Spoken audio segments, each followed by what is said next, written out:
Pernah nggak sih kalian ngerasa, kok udara di Jakarta rasanya kayak tebel banget ya? Kayak gratisan asap knalpot.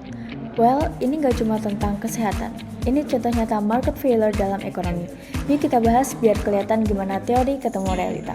Dalam ekonomi, pasar idealnya nemu titik seimbang antara permintaan dan penawaran. Tapi kadang ada biaya yang nggak masuk ke dalam harga yang disebut dengan externalities. Externalities kalau sifatnya negatif, contohnya kayak polusi, maka social cost akan jauh lebih gede daripada private cost. Contohnya, orang pakai mobil pribadi saat berangkat kerja, mungkin mikirnya kayak, wah enak banget ya, cepet sampai kantor, itu marginal benefit buat dia. Tapi dibalik itu semua, masyarakat harus bayar harga lain, seperti terkena ISPA dan kualitas hidup yang turun. Disinilah pasar gagal alias market failure.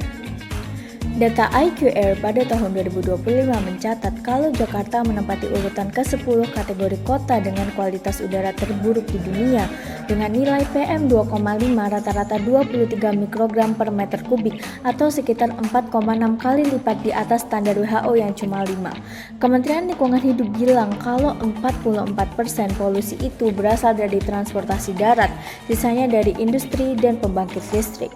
Terus apa sih dampaknya?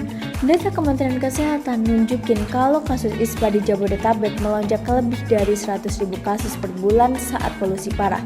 Bayangin aja kerugian produktivitas kerja dan biaya kesehatan yang harus ditanggung oleh masyarakat. Itu semua merupakan hidden costs yang nggak masuk ke harga bensin. Terus sebenarnya pemerintah udah ngelakuin apa aja sih? Well, pemerintah udah coba berbagai macam cara.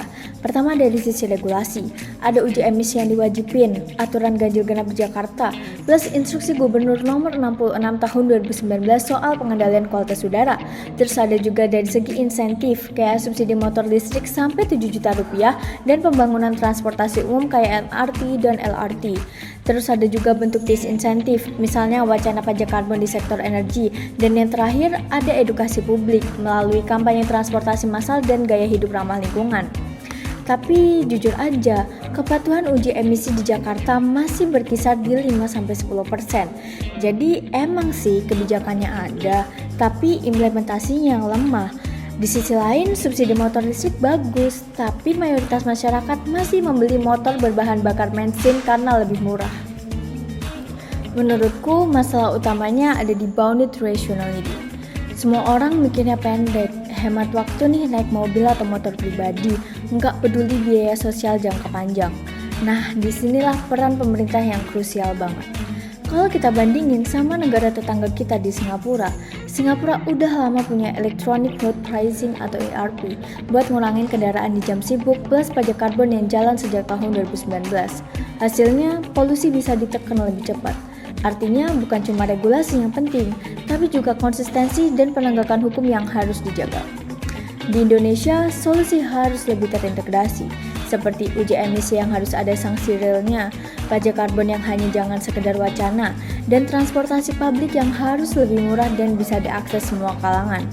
Kalau enggak, ya externalities negatif ini bakal terus jadi beban bareng. Jadi dari polusi di Jakarta kita belajar kalau teori ekonomi kayak market failure dan externalities itu nyata banget. Kebijakan pemerintah bisa jadi game changer, tapi kalau cuma dijalanin secara konsisten dan gak setengah hati. Kalau enggak, ya kita semua yang bayar mahal, literally pakai napas kita sendiri.